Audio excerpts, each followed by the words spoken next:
Good evening, everybody, and welcome to WCAT. This is the 2013 Town Council President's Debate, sponsored by the Winthrop Sun Transcript, the Winthrop Chamber of Commerce, and the Winthrop Community Access Television. The candidates tonight, and I'll introduce them, is the incumbent, Mr. Peter Gill, and the challenger, Jeffrey R. Turco. Welcome. I'll introduce the panelists this evening that'll be asking questions. To my immediate left is Stephen Quigley of the Winthrop Sun Transcript. He will ask the candidates 3 questions each. To his left is Mr. Paul McGee, president of the Winthrop Chamber of Commerce. He will also ask 3 questions. Yours truly, Ron Vecchia, your moderator for this evening, and I will ask 2 questions. The order in which questions and opening and closing remarks will be delivered have been determined prior to the debate in the presence of the candidates or a representative of the candidates. Opening and closing remarks will be limited to 90 seconds. Candidates will have 90 seconds to answer a question from the panel. Then each candidate will have an opportunity to ask 3 questions of the other candidate. The other candidate will have 90 seconds to respond to that question, and then the candidate asking the question will have 60 seconds to rebut. So, having said that, gentlemen, are you ready? Yes, sir. Okay, the first part of the program is the opening statements, and Jeff Turco will begin. Thank you very much, and good evening, everyone. My name is Jeff Turco, and I stand before you once again as a candidate for Winthrop Town Council President. I would like to begin, first and foremost, by thanking my wife, Melissa, and my 5 cherubs, Rosario, Mary, Joseph, Dominic, and Grace, for their support as I run for office here tonight and the sacrifice that they make to make this run possible. I want to thank the WCAT and the Transcript and the Chamber of Commerce for hosting this important debate. It gives us an opportunity to talk to the people of Winthrop and explain to them the important issues facing us. I also want to thank you, Mr. Gill, for entering the arena. I didn't enter this race to run against Peter Gill. I entered this race because I believe in a better Winthrop. Mr. Gill is a good man whose family has made many contributions over many decades to the town of Winthrop. That's not in question, and I would hope you would give me the same courtesy. But this election is not about Peter Gill, and it's not about Jeff Turco. It's about what type of leader does Winthrop need as we deal with the critical issues facing us. In the last 2 years, we've seen our water sewer rates skyrocket, literally putting senior citizens to the point where they have to choose between their prescription drugs and paying their water bills. Also that the town of Winthrop could build a $1.1 million surplus, unheard of, 3 times the recommended level that the Commonwealth recommends. Tonight will give us an opportunity to speak about these issues and how we'll solve them. I thank you for your time and for your willingness to listen. Thank you, Jeff. Peter? Yes, good evening. My name is Peter Gill. I'm the Town Council President here in Winthrop. And I also want to thank the Chamber, the Transcript, WCAT for holding this forum this evening, and to thank Ron Vecchia as our moderator for the evening. Most of all, my fellow citizens for watching this. Special thanks to my wife Maureen for her support, patience, and understanding during my first term as Council President, and her continued support during my second term as President. My children, as well as, have been very, very supportive. Why am I running? People have asked, why am I running? What is your vision? My vision is to continue what we have started. It's been a tremendous, tremendous accomplishments over the last 2 years. Most of all, I would like to encourage everyone to have a positive attitude as they go through our community. Winthrop's at a tipping point, I believe, and the role of the town council president in this process should be that one of leadership and not of interference. My style of leadership is that I allow the people who we have hired as the experts and the knowledgeable people to do their jobs. The record shows that my style of leadership has worked. Think about it. Winthrop is a better place today than it was 2 years ago, financially, educationally, and aesthetically. Hopefully tonight's debate will allow you the opportunity to choose me as your president. Thank you. Thank you, Peter. We'll now proceed to part 1, which is the questions from the panel. And I was also advised that I misspoke. It's 4 questions that the panelists will ask the candidates each, not 3. So it was some old copy that I had from last year, I guess. Anyway, the first question will be asked to Jeff by Mr. Stephen Quigley. Stephen? Good evening, Jeff. Good evening. Great. Jeff, do you think that the proposed hotel casino at Suffolk Downs will be of benefit to the people of Winthrop? And what do you believe should be included in a mitigation package for the town? Well, I have grave concerns about the impact that a casino at Suffolk Downs is going to have on the people of Winthrop. For the last week and a half, I've been standing out on the bridge on the corner of Pleasant and Pauline, greeting people in the morning, and I see the traffic that comes backed up from East Boston all the way back to Winthrop, right to those lights. And I think of when a casino, in order to bring in $800 to $1 billion a year in revenue, is going to require a significant influx of traffic to the area. And I think that's only going to exacerbate the problems that we as the people of Winthrop have to deal with on a daily basis. But that being said, the people of the Commonwealth, through their elected representatives, have spoken, and now it's up to the Gaming Commission. I believe that the mitigation package that should be appropriately related to the impact that it's going to have on Winthrop, both in terms of our fire service, our police service, the increase in problems in terms of crime and traffic for the people of Winthrop. And frankly, I think we ought to push to get a deal that's as good as East Boston got, because we are adversely affected by a casino as much as East Boston. And I think it's important that our elected officials have the best weapons available when it comes to lawyers, like the mayor of Boston did, to go out and get people to come in from Washington and New York, top flight national lawyers to represent us. I think we missed the boat this time around by not having that type of top flight representation assisting us in our contract negotiations for mitigation with Suffolk Downs. Peter, the same question? Thank you. I don't think it's clear what sort of impact the casino will have on us. As we know, we have no ruling as to whether or not it's going to be here. We can't vote for it. It's going to be yes or no. And what we have to weigh out is an attempt to find out what impacts it will have. I appointed a committee who's had several open meetings with citizens to hear their concerns, and we've heard their concerns. At this point, we have now entered into negotiations. We've hired a professional attorney to work with us on the negotiations. And we have heard from the police chief, the fire chief, and their groups, as well as DPW.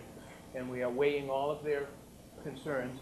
And my feeling is, if the casino is to come, and we have no choice as to whether or not it's going to be here, then we need to choose the best mitigation package that we can. And we are working on that. We're looking at all the options.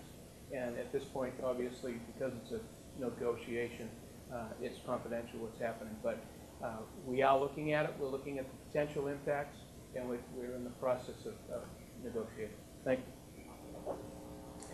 The next question is to Peter from Dr. McGee. Since both of you gentlemen have served the community in the past, well, in the present now, as town council president, can you tell us what you would do differently if you were elected? I feel that what's happened over the last 2 years is a work in progress. As we come over the bridge, that project is done. There's a tremendous new feel as we enter into the community, and as we travel through the community. As we come around the corner onto Pleasant Street, the construction has just started on the hospital. I feel very proud that after 10 years of that being boarded up, it's underway, and I credit our boards of Planning Board and Board of Appeals on that. I want to see that finished, and I want to be part of it as it continues on. The same for the temple. The temple is underway, it's permitted, and it's ready to go, waiting for one more sign-off from HUD, and that sign-off is being held because Washington is closed, as we know. The Dalrymple School is permitted, has broken ground, and is ready to go. I want to shepherd those projects through. Although I'm not the person who's doing the work, I feel very proud and very happy to be part of this process. I want to continue this process. I want to continue to see our financial package continue on to its success. And I just ask you to allow me to continue on in that. Thank you. Thank you for the question. You know, the 2 years I served in office, we got a lot of things done, and we laid the foundation for a lot of advances for the people of Winthrop that we're seeing today. And for that, I'm grateful for my colleagues on the school committee and the town council for working with me as a team to get things done, working with the town administration. But as I've gone around and talked to people in the community, about, in life you live and you learn by your experience, you learn by your successes, and you learn by your failures. And after the results of the last election, being a close election, I had an opportunity to sit down and talk with people, both immediately thereafter and more recently, about what they felt I did right and they did wrong. And a lot of people said, Jeff, we agreed with what you did. We think you got things done, you got the town moving again. But we didn't necessarily agree with the way you did it. You came across too strong. You need to be, frankly, be more humble in your approach to dealing with certain issues. And that's something that I think I've lived and I've grown through my experience of both having won and lost. And I think I take with me to the, assuming that I'm privileged enough to once again be elected council president, I take with me that experience and hopefully will continue to move us forward while at the same time recognizing that sometimes how you accomplish things is as equally important as what you accomplish. So thank you for the question. Thank you, Jeff. You'll take the next question from Stephen Quigley. Jeff, are you in favor of the proposed new high school, middle school, of which 59% of the cost will be funded by the state? Please state a direct yes or no, and give the reasons why you hold that opinion. There's actually two questions. The question is, 2 years ago I said yes, I supported a new school. Tonight I say yes, I support a new school. But as a citizen going into vote on November 5th, I will be voting no against the question at this time. I don't believe that, I have several concerns, frankly, regarding the new school. I think we need to do something, but I question the affordability of it for the people of Winthrop who have been battered over the last 2 years by skyrocketing water bills. I question whether we have an appropriate maintenance plan in place to make sure that this new $83 million school is taken care of and is properly maintained. We've heard a lot of talk about there's a really good maintenance plan put in place, but a plan in place and a plan in writing is meaningless if it's not enforceable. If I'm privileged enough to be elected council president, I will work to make sure that there's a bulletproof maintenance plan that will make sure that the money is available and can only be used for preventative maintenance, so we don't repeat the mistakes of the past. And one of the challenges is that we've heard, well, the high school is very old. Well, the high school opened up, the first graduating class was 1970. The middle school opened up in the mid-70s. It's younger than I am. The Gorman Fort Bank School, 12, 13 years old. The Cummings School, 10, 11 years old. I was there this past weekend with my children playing in the Cummings playground. Go take a look at that playground. Look at the lack of maintenance. Look at the ground ripped up, the swing sets falling apart, missing. I just don't believe that we have the ability right now as a town to demonstrate to the taxpayers that we'll be good stewards of this new building at this time. Thank you, Jeff. Same question, Peter? Yes, when I go to the polls on November 5th, I will be voting yes. I'm very much in favor of the new school. When we go to the polls, we don't have an option as to what we're going to do other than yes or no for a new school. If we vote no, then whatever we have invested to this point as far as planning with the planning people that we've hired goes away. The money that we've spent goes away. And that's $500,000. We spent $1 million, 50% of which will be reimbursed. To build a new school is going to cost this town, after reimbursement, less than it will cost to rehab the two schools. To me, it doesn't make sense to wait now another 5 years or 4 years or 3 years, at least 3, to go ahead and start the process all over again. Face a project that's going to be more expensive because we know construction costs are rising as we come out of this recession, and we also know interest rates are rising. So for cost purposes only, it only makes sense. But then if we look at the whole project, and I don't look at this project as a cost, I look at it as an investment. Communities that build schools and have property values that rise. And I take my own situation and I look at it, I feel that it is an investment, and I will vote yes. Thank you. Thank you, Peter. The next question is to you from Dr. McGee. To Peter. As a chamber, we are concerned for all of business districts in the town. Each of the business districts need our attention. Focusing on the center, what is your vision for revitalizing the town's central business district in order to better attract and retain businesses? Great question. The center business area, since I was president of the chamber 25 years ago, has been an issue. The center was revitalized probably close to 40 years ago. What are we doing to try to bring the center back? We've had MAPC, Mass Area Planning Council, in. They're doing a study with us. I think it's very, I'm very enthusiastic about the fact that we have a new owner of Michael's Mall, and he has some tremendous background. He just did the Wadsworth building, but he also has some tremendous background and vision from out of town, Boston, South End. He also recently bought as I said, the Wadsworth building, did it over, bought the mall, is going through the plans to do that over, bought the East Boston Neighborhood Health Center, which failed after having ground broken some 2 years ago. And he has plans for that. I believe that the center can come back, and I believe it will come back. It needs to come back with a different vision.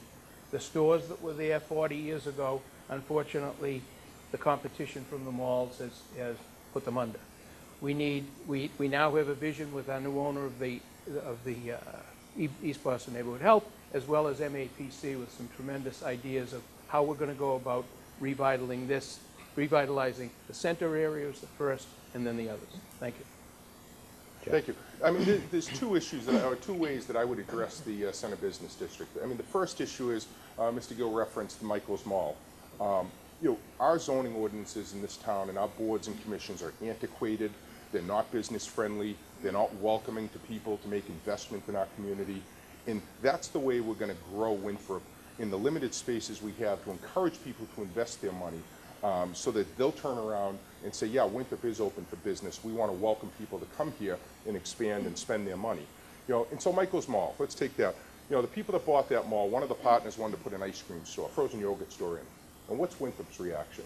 Well, you need a special permit because we treat that as fast food. It's in a strip mall next to a restaurant, next to a convenience store that sells ice cream, that sells slush, and yet you have to go through a special permit. So they missed the entire summer going through our antiquated process. So one of the things I'm going to do as council president is immediately appoint a committee to come up with a plan to revitalize the Center Business District through a revision of our zoning to encourage people to come and invest their money there. The second thing I'd like to do is right behind the Casbah and Hong Kong Dragon and La Siesta, people have invested considerable money in their businesses. I'd like to open up that area to outdoor seating at night, have a tent put across for seasonal seating where the restaurants can allow light music and invite people to come and join the restaurants and go down and once again try to bring some vibrancy back to the Center Business District. So those are two of the things that I would do. Thank you, Jeff. You just took my next question. It's my turn. So I'll have to go to my next question. This is to you, Jeff. Yes. Given the many assets and potential areas for development, specifically Crystal Cove, Winthrop Beach, the narrow gauge trestle, and the public landing, what is your vision, as to what this area of town could be and its impact on potential revenue for the town? Well, I think, the Shirley Street area, the Shirley Street corridor is a tremendous potential for Winthrop to expand our revenue base here in the town of Winthrop. If people go down there right now, frankly, I think it's a scary area. I wouldn't want my children walking down there at night. And I think it's become a blighted area on the people of the town. And I think the town has an obligation to spend some resources and put a focus on that area. The manager, to his credit, has put some time into trying to rebuild the old railroad trestle to help bring some revitalization there. What I would do is I would look to see either A, could we create a redevelopment authority for that area that could go and streamline the zoning process to then try to encourage developers to come in. In the final months of my term, I met with the town manager and an out-of-state or out-of-town developer who looked at the area and said, my God, we could build a place where people would come, young professionals in 900 square foot apartments with commercial spaces, with restaurants looking out at Boston, coming in on their boats, going to a golf course, taking a ferry to work. This is somebody that, multi-billionaire with 80,000 apartment units that looked at Winthrop and said we could do something. And then, the town manager and I walked the area with this gentleman, and then ultimately, the election went a different way. And I think, the decision was made that, it's just not worth the fight to try to go through the board, not having someone that's welcoming to that type of approach. But we also need to include the people and sit down and talk with the people whose lives would be affected by a change and say, what is it that you want? What is it you're willing to tolerate? So that we can try to find a balance between development and the people's interest. Thank you. Peter? The Shirley Street area as well has been understudied for some 40 years anyway. Those of us who have lived here all of our lives have watched the beach again transform, go through its go through its growth and through its problems, frankly. There were several stores running all the way down Shirley Street. You grew up there, you remember. And I believe that the town manager, with now his plans for the trestle area, with his grant for the trestle area, and in fact the engineering that's already going on down there is a big plus. If we get down a little further and we look at the back of Mr. Curtin's marina, which was all covered with just old slabs of concrete making up the riprap, all of that concrete slabs have been removed and the rocks have been placed in there, the big boulders, so that it looks the same as when we enter the community by the Belle Isle seafood. So there is development going on down there. He has, Mr. Curtin has done all that area over, including the back of his apartment buildings. We have the ferry. We have the opportunity to bring people into the community, but we need to have something to offer them. It's the old chicken and the egg thing. I think we need to offer incentives, and the incentives can be in the form of real estate taxes for developers, temporary real estate taxes. Rossetti's restaurant just got attracted to Lynn with a tremendous package of incentive, and I think we need to look at those kinds of incentives too. Thank you. Thank you, Peter. Thank you, Jeff. The next question is to Peter from Stephen Quigger. Peter, each of you have expressed differing opinions about the reasons for the recent increases in the water and sewer rates for our residents. Could you please clearly state your opinions about the issue? My opinion about the issue, or why I think the rates have gone up? Why do you think the rates have gone up? Okay. The rates have gone up because the cost of water to this community has gone up. The cost of the water has increased. I've heard that we are imposing onto the citizens an unfair share of what the water sewer costs are. The water sewer fund is an enterprise fund. Enterprise fund is meant to be is meant to be revenue neutral. You spend a certain amount of money, you take in a certain amount of money to pay for that. The only fair way to determine who pays what is to meter. If I use 2,000 gallons of water and Ron uses 4,000 gallons of water, he needs to pay twice as much as I do. We have a metering system that measures how much water goes into each house, and based on that, how much sewerage leaves each house. We've had studies done under Mr. Turco's administration. They did a time study. We've looked at the time study again, and it's being questioned as to whether or not that time study is accurate. I put my faith in the professionals that we pay. I put my faith in Steve Calla that he's telling the truth. I put my faith in the town manager that he's telling the truth, and that the allocation of where the time is being allocated is accurate. I know Saugus recently went through an audit from the state, and the state said that they had to adjust. We had less than 1% in the sewer reserve. What we now have is 13%. The state recommends. Time, Peter. Okay. Jeff. You know, this really is a critical issue. And the first way you address a problem is to acknowledge it and to say, you know what, we might have dropped the ball on this. And this is why we elect leaders in this town. We elect leaders to have forums, to invite people in, to hear their concerns. Leaders don't call for forums, and then when they're concerned about the response, cancel the forums. Leaders don't ignore problems. We were told in January that the Department of Revenue ordered this dramatic increase in rates. Yet there's no letter, there's no proof. It's simply, well, trust us. You know, then we were told that, well, our fellow citizens are thieves and they're stealing $750,000 of water a year. Then we were told, well, the MWRA jacked up our rates. And the simple fact of the matter is that the town of Winthrop has raised your water sewer rates in the last 2 years $1,040,000+. And the MWRA has increased the charge by $240,000. A full $800,000 of increase has taken place in the last 2 years. Now look at the water sewer reserve that Mr. Gill talked about. When I left office at the end of fiscal 2012, the last budget I dealt with, we had a $253,000 reserve, roughly 4%. Commonwealth recommends 5%. Today, as we sit here, you know, Mr. Gill says it's 13, I think it's closer to 16. They're at $1.1 million. The $800,000 increase that they charged you when they took out of your pocket, they put into the reserve. Leaders explain that, but leaders talk about that to the people, and leaders say, we're going to address this issue. Thank you. Okay. The next question is to Jeff. from Dr. McGee. Okay. I think both of you gentlemen touched on this subject a little bit. I just want to see if you can expound on it a bit. First of all, do you support the Harbor Walk project? What would be specific advantages to the business community if this project went through? I support. I mean, I think it's early. I was at a meeting recently that was not at the Senior Center where the plans were laid out, and it looks like a good plan. And I think it's the community involvement, inviting people, has been good. The community outreach.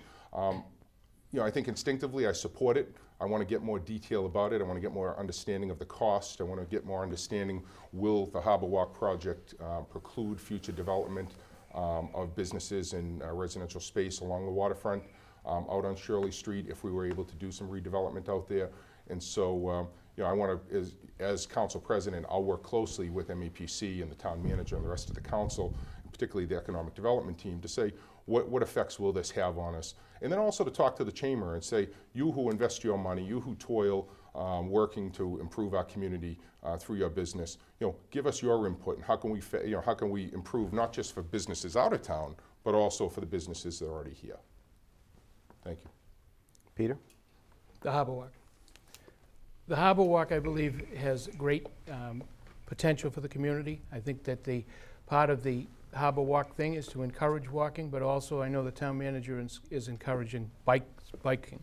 We have the new bike path coming in from East Boston, and there's a proposal or an image, a plan, dream to have that walk run from Piers Park up in East Boston, all the way down. There's been land purchased for rights of way, and to come right down into Winthrop, circle through Winthrop, and head out through Revere, or just before you get into Winthrop, up by the CVS, to cut through the marsh and over through the Belle Isle Marsh.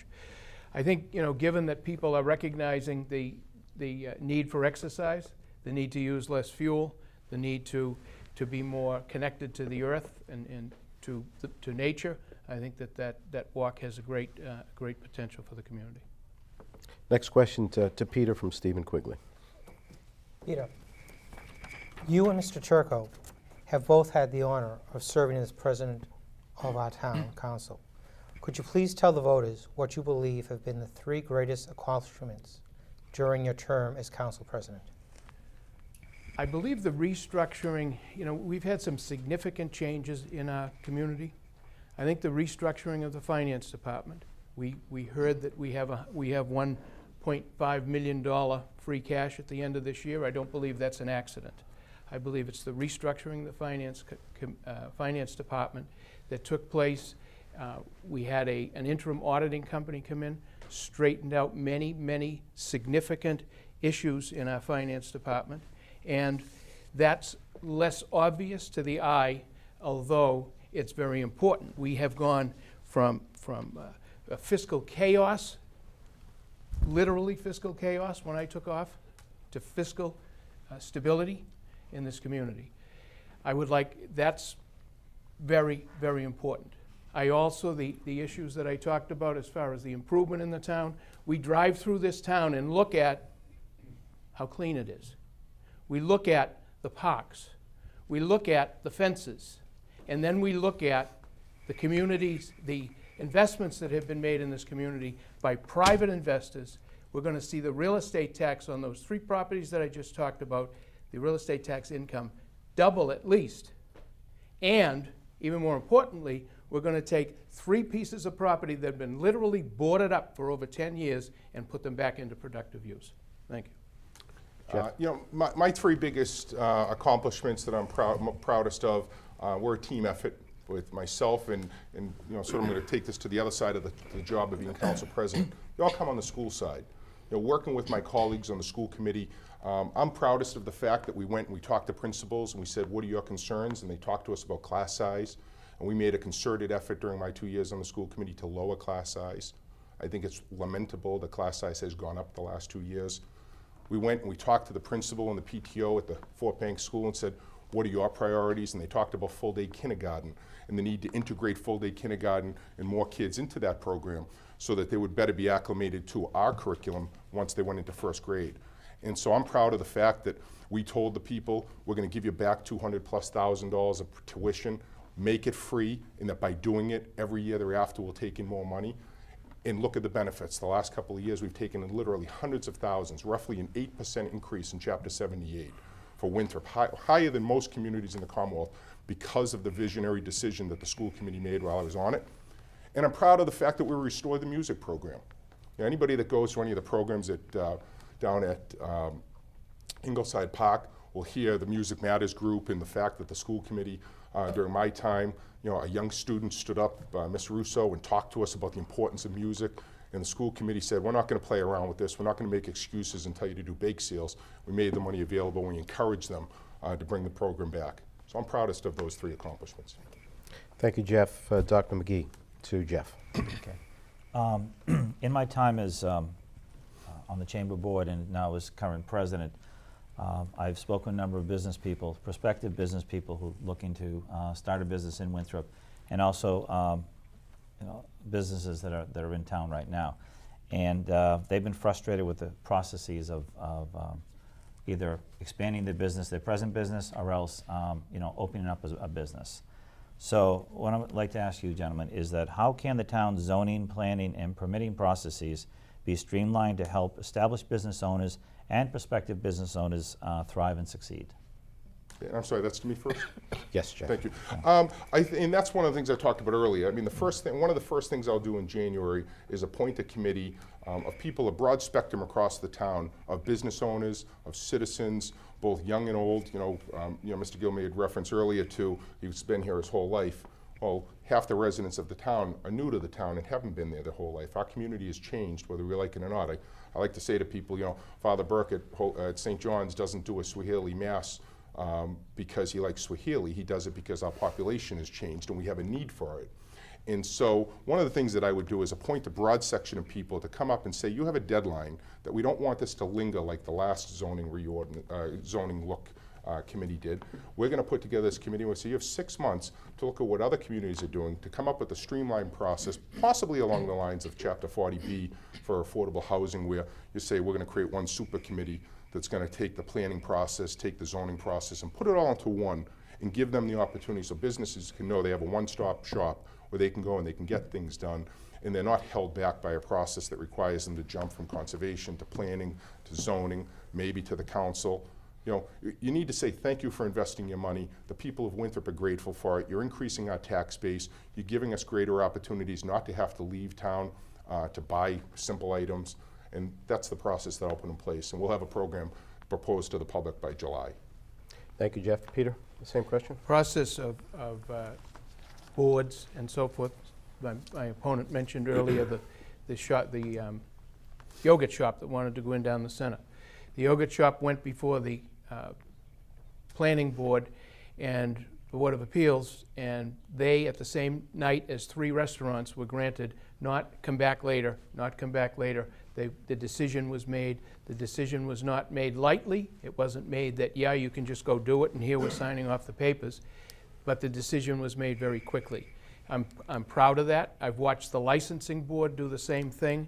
I watched the licensing board when an issue came up that somebody had had a permit, a license had been given to them, and then they were in trouble and they needed to have extension. They had extension after extension, and the licensing board finally said, well, this particular problem, you're done. And the guy said, well, I need a little more time. I'll be ready next week. And the licensing board said, as soon as you're ready, give us 48 hours so we can post the notice, and we'll hear your case and close it. These boards and commissions are working much, much more closely together. And I'm very proud of that, and I'm also proud of the fact that the town manager and I are working together to bring a one-stop process where somebody comes into town hall and says, this is what I want to do. He's given a checklist, and that's what he does, so that he's not going up before a board who says, why are you here now? You're supposed to be over here first. We're working on that, and it isn't a work in progress. Thank you. Okay, since you answered my first question that I was going to ask you guys, now I have to come off the top of my head. I've been listening to some of the answers to the questions relative to development in the town and permitting and so forth. And we seem to be mentioning that there needs to be a change in the permit process to get it to move forward quicker. There's other parts of the equation, federal funding, state mandates or state funding. How do we approach that? Is there another avenue that we could take to supplement, what we're going to try to do as far as changing the way we currently run in terms of the permitting process? So this question is to you, Pete. How do we use our Speaker of the House, who happens to live in Winthrop? How do we use our congressman to try to seek extra funds? Are there programs out there that we're not realizing, that we're not signing on to or exploring, that might aid us in coming up with master plans, whether it be Shirley Street, whether it be Shore Drive, whether it be the center area? As I said, excuse me, the Mass Area Planning Council has been in assisting us, showing us, trying to find out where to go. However, what we've also found is the developers of both the Temple and the Dalrymple School, part of their expertise is that they know where to go and get the money. The Speaker has been extremely helpful. If we look at Winthrop Beach restoration, 14 years it took to get it into place. But under my term as council president, with the help of the Speaker and the help of Senator Petroselli, it's underway. Did it get delayed again? Yes, it did. It got delayed on a conservation issue, not a Winthrop conservation issue, a Saugus conservation issue. So we're looking at those. When we saw the people come in for the hospital, we didn't need to have them look for any federal or state funding. They used their own money. They were privately financed by East Boston Savings Bank. Yes, we need to know where those funds are available, but what we have found, at least in these two projects, is that the people who were building the projects had the expertise to get the money. The holdup was you have to go through the process with the governmental processes, state and federal. Jeff, same question? Yeah, Don't ask me to repeat it, though. I won't. Can you say it 3 times quick? No. I want to thank Speaker DeLeo. I mean, Mr. Gill and I, we agree on one thing. The Winthrop Beach project, though delayed, would not be happening today if it weren't for the fact that the representative from Winthrop is the Speaker of the House, and that Bob DeLeo put his fist down in a meeting that I sat at with the majority of the council in his chambers in the House and said, no more excuses. I want this done. And Senator Petroselli stood shoulder to shoulder with him, and they looked at the Secretary of Environmental Affairs and the DCR Commissioner and said, we want this done. And the reason this is happening today is because of their leadership. But things don't happen by accident. They happen because of planning. They happen because you have the right people on the playing field. And that's how you score touchdowns. That's how you score the winning hoop. And Winthrop for years relied on a guy named Paul Rupp, professional consultant, that if you go out and you look at the landing and you look at all the development that was done there, it was because Paul, as a private consultant, worked with the town and said, this isn't a 1-year process. This is a 10-year dream for Winthrop. This is how we're going to do this project and how long it's going to take. And we started that process. And the final piece of that puzzle was to get a ferry that we could all be proud of, a commuter ferry that would work for the people of Winthrop. And what happened? In the last 2 years, they got rid of Paul Rupp, a man who brought hundreds, $50 to $75 to $100 million of money to Revere. They got rid of him, and we replaced a ferry that we could be proud of with the PT boat, which is an embarrassment to the community. Okay. Gentlemen, we're moving to part 2, which is questions to each other. And I remind you that when you ask the question, and Jeff, you will ask the first question to Peter. Pete, you have 90 seconds to respond, and then Jeff has a 60-second rebuttal, and vice versa. When you ask the question, it'll just reverse, okay? Jeff, first Yes. question to Thank you. Peter Gill. Thank you. Peter, can you tell me one change that you proposed that was enacted by the council to the fiscal 2012 budget? No. Okay. The reason I asked that question is you put an ad out to the people of Winthrop that said Winthrop was at a crossroads. And in fiscal 10, which was under Tom Riley, in fiscal 11, under Jeff Turco, things were bad. And suddenly you were elected, and in fiscal 12, things were wonderful. Well, in fact, the fiscal 12 budget was passed under my watch, working with my colleagues on the town council and the town manager, where we formulated a plan that said, we're going to get to financial stability. We're going to build a surplus, in town revenues. We're going to build up the reserve. We're going to do smart budgeting, honest budgeting, and open budgeting. And so we passed a budget that made money available, the $750-some-odd thousand that you claim credit for, and yet you had nothing to do with the budget. Don't you have an obligation as a candidate running for office to be truthful with your claims to the people and to say, you know what, I didn't have anything to do with this one. You rightfully can claim involvement with the fiscal 13 budget. Thank you. Peter, your question to Jeff. Can we go back on water sewer, or where that's already You been can asked? ask any question you want. You've got an opportunity to ask a question, which you'll have 90 seconds to respond. If you want to duplicate a subject, that's your prerogative. Okay? Jeff, you recently have raised concerns about the water sewer. You expressed some of the current concerns earlier. What's your solution? To every issue, we need a solution. And I am asking you, what is yours? Thank you very much. Leadership is the first solution to the water sewer problem. Honesty, telling the people of Winthrop how we got to where we are and how then to address it with a plan. My plan is a 4-part plan. The first thing I'll do as council president in January is propose to eliminate the new water meter charge to the people of Winthrop. The Commonwealth of Massachusetts suggests a 5% reserve for water sewer. In the last 2 years, as our rates have skyrocketed, the town council, under Peter Gill's leadership, working with Jim McKenna, have raised our water sewer reserves to $1.1 million. I would take the excess reserve from that fund and I would pay for the water meter program without assessing one single penny to the residential ratepayers in this town and still leave the 5% reserve that's recommended by the DOR. The second thing I would do is I'd eliminate the $250,000 of water profit that you built into this year's budget, the fiscal 14 budget. And I do that at the first meeting in January, which would provide immediate rate relief. The third thing I would do is put an early pay incentive in. In January, we were told, well, you got to pay more because some people didn't pay. I think that was shameful to tell the people of Winthrop that. I'll put in place a program that a woman suggested to me. Her sister lives in Wakefield, and Wakefield says, if you pay your bill within 10 days of getting it, you save 2%. If you pay it late, you get a 10% penalty. If you pay it on time, you pay it. And finally, I do the staffing analysis that the town manager committed to do, which was stopped when you became council president. Thank you for the question. 60 seconds.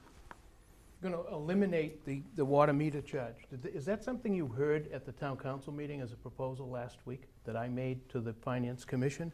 That the Finance Commission look at the appropriateness of the amount, the percentage that we have? And you're saying that the state wants 5%? The average in Massachusetts for the water sewer reserves is 25%. I think it's shameful that we look at a program that has created reserves that are going to allow us to make changes to our infrastructure and then say that that's a bad thing. I think that's a good thing. And as far as eliminating the meter fee, I think it's a great idea. I think it's a great idea. And in fact, I proposed it at the last meeting to go to the Finance Commission. Where did you get it? Okay, next question, Jeff, you can ask Peter. And again, it's your prerogative if you want to stay on this subject or go someplace else. Oh, yeah, Okay? thank you very much.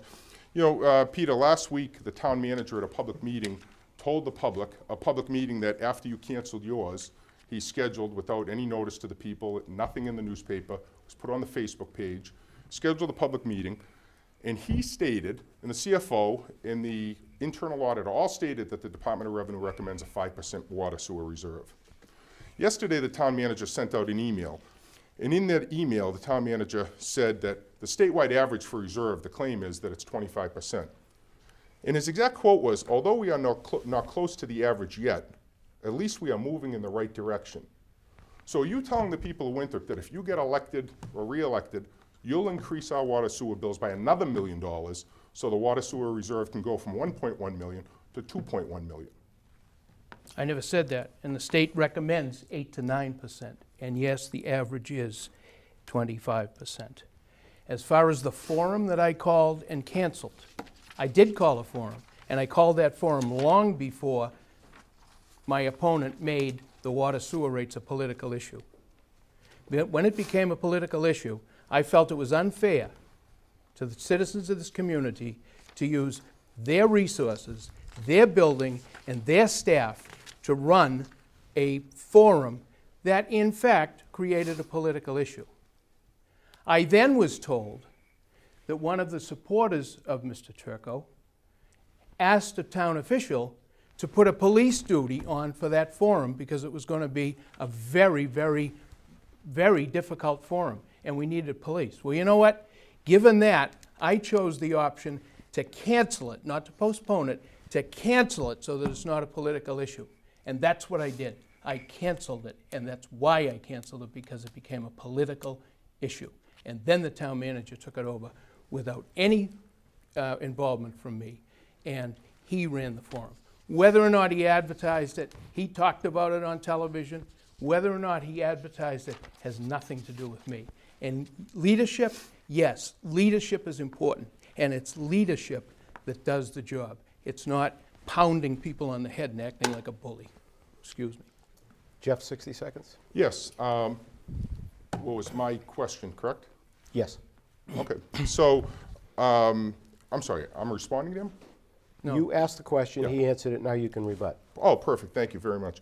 I think a bully, Mr. Gill, is someone that when they see a citizen put up a lawn sign for their opponent, picks up the phone and calls them and says, "I can't believe you would do this to me. How dare you put up a sign for somebody else?" I think a bully is someone that calls someone who's sick and says, "I can't believe you put bumper stickers on the car for my opponent." I don't think that's civil in a town like ours, where at the end of the day, on November 6th, we're all going to wake up as friends and neighbors. The issue in this campaign is about leadership. The continued refusal of your leadership to acknowledge, you can't say you want to propose to use the reserve to get down and pay for the water meters, but then say the goal is 25%. You're at 13%. You've stated you want to get to the 25%, and now you're saying you want to use the reserve to pay the water meter, which will bring it back down to 5. Consistency is important. Leadership's important. Listening to people. I ran a water forum last night. 104 people showed up in a civil discussion about an important issue. Time. Peter, your question to Jeff. You said earlier that you would have some sort of a program in place by July 1st. In your previous term as council president, you had promised to have a secondary access road built through Governor's Park for daily access to the Gorman School.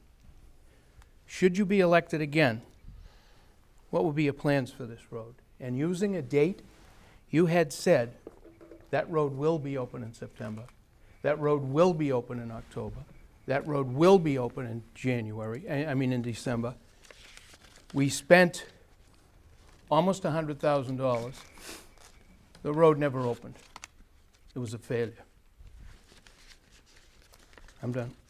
Thank you. I'm proud of what I did trying to build a solution to the Gorman-Fort Bank situation with respect to an access road. We didn't just try to do an access road. We did a multi-pronged approach.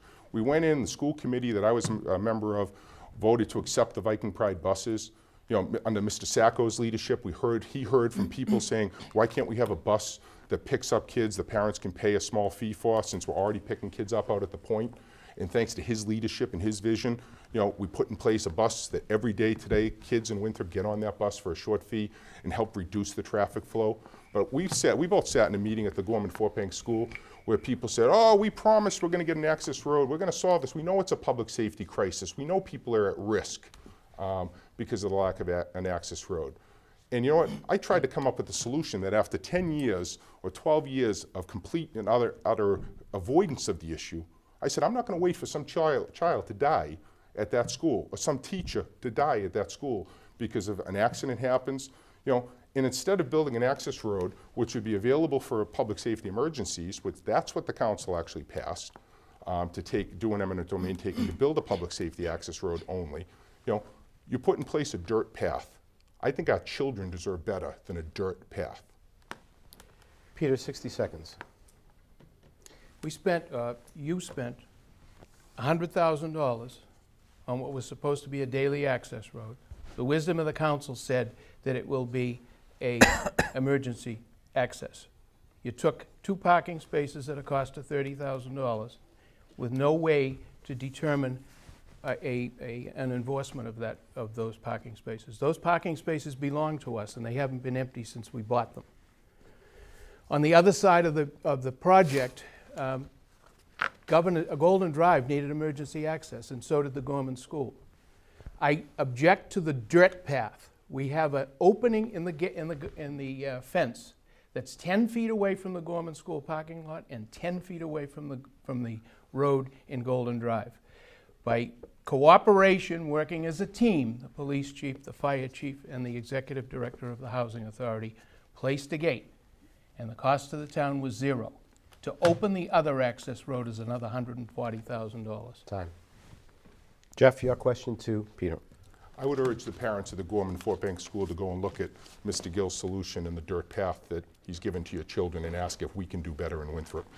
As a member of the school committee, Mr. Gill, can you tell us 3 specific proposals that you have made in the last 2 years to improve the quality and results in our school system? I am on the school committee as the town council president. And yes, I serve on the school committee as the person who is the go-between between the two bodies. Specific proposals? No, I haven't. You know, again, ladies and gentlemen, I think this is about leadership and this is about style. You know, it's one thing to show up and take the picture.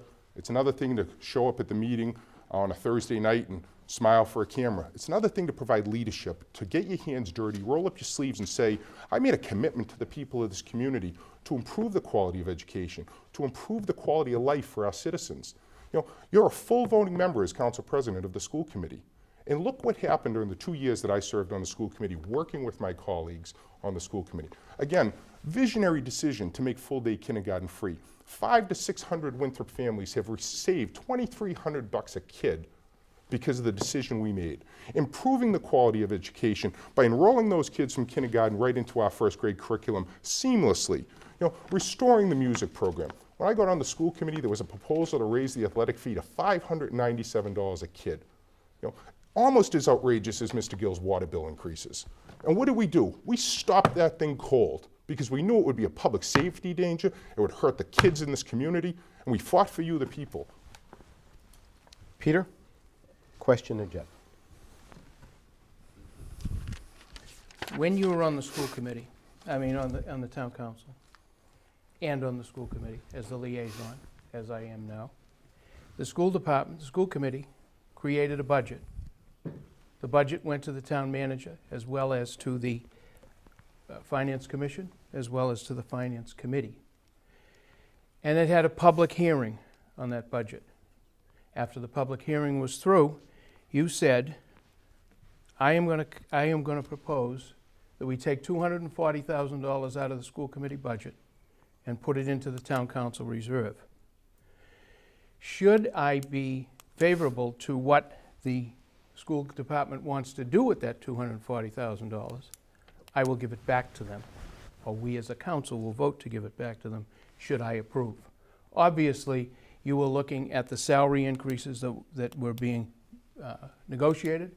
You were obviously opposed to them, and you took the $240,000. That caused, and then in the preparation of the school department portion of the budget, you took the special education line item, which had been $1.2 million for the last 5 years, and reduced it to $750,000. The council then had to transfer a special transfer back out of the fiscal 12 budget, fiscal 13 budget, in order to cover that and in order to cover the other. You also served in that capacity where there was $147,000 more in unpaid bills that we had to transfer back. Refer to the question. I thought we were in closings, I'm sorry. You had 90 seconds. Thank you. I'm proud of the decision that the town council made by a vote of 8-1. Anybody that knows about government knows nothing can be done by the power of one. It may work in the military, but it doesn't work in government where you need a majority to get things done. And the school budget that year came to the people, or came to the town council after much vetting, and then there's a public hearing where we take feedback. And any member of the council then is entitled under the process, under the laws of the Commonwealth, it happens every day in 351 cities and towns, and members of that council with a fiduciary duty to the town can make a proposal to amend that budget plan. Otherwise, why have the hearing at all? And so the members of the council, by a vote of 8-1, considered a proposal I made. You know, when the last override happened, the people of Winthrop were told, if you give the school department this money, we're going to shut the E.B. Newton down. $108,000, $110,000 a year cost. And as soon as the vote passed, members of the school committee said, yeah, we didn't really mean it, we're not going to do it. And so part of the $240,000 that was held back by the council was said, we'll give that money back to you when you close the school like you promised us you would. When the school department told the council and the public they had no money for utilities, and yet they were telling people, including me in executive session, which is now public, that, well, we really have 30,000 away, but shh, shh, don't whisper it, don't tell the people. You know what? We deserve better as a community to get open, honest budgeting, and I'm proud that we worked on that as a member of the school committee. Peter, you have 60 seconds to rebut.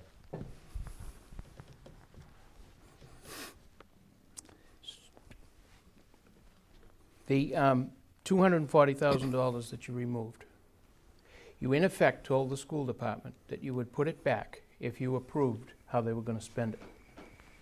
Massachusetts law says that the town council approves the bottom line of the school department budget. Yes, what you did was probably okay to the letter of the law, but in my opinion, it was not okay to the spirit of the law. You in effect said to the school department, we are changing your line item. You did not listen to the town manager. You did not listen to the wisdom of the Finance Commission. You did not listen to the wisdom of the Finance Committee. You chose, after all of those people had their recommendations in, at the last minute, to cut $240,000 and say, I will put it back if I approve how it's going to be used. Time. That's walking the line. This concludes the question and answer session. This now is time for both candidates to give their closing remarks, starting with Peter Gill. Hold on one second till I get my notes.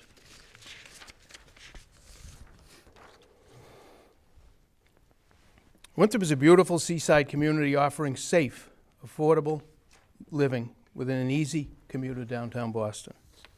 We need to recognize that, and we need to be committed to the preservation and improvement of our resources. Winthrop is becoming the envy of the region.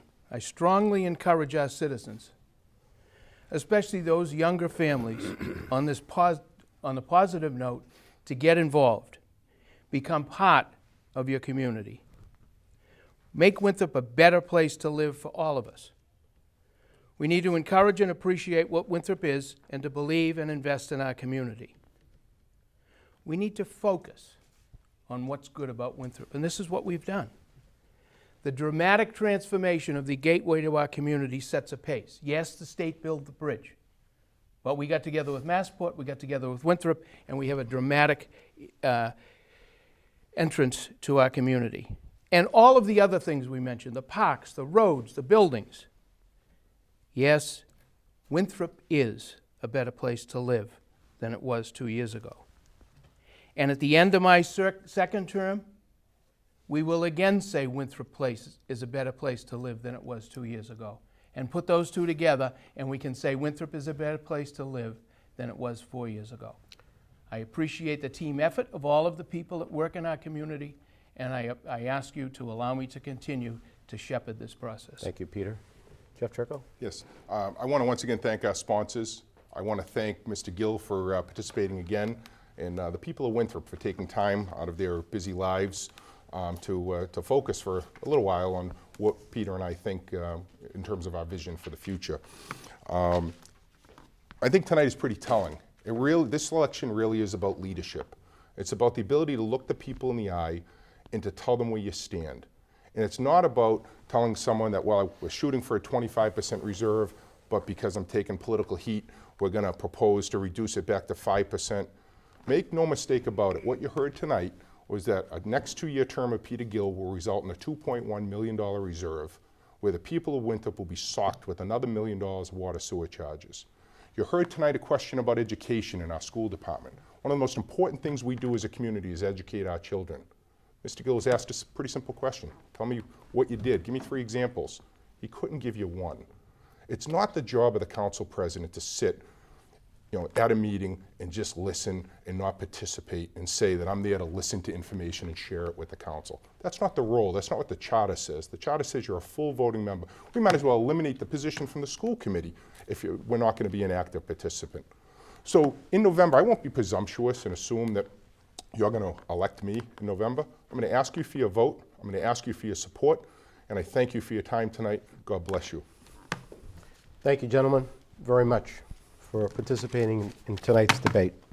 Just a couple of notes for our residents. The sponsoring groups here tonight, the Winthrop Chamber of Commerce, the Winthrop Sun Transcript, and Community Access Television, neither support nor oppose any candidate, but seek to promote an informal vote, or an informed vote, to acquaint the voters with all of the candidates and issues and encourage voter participation in the upcoming election.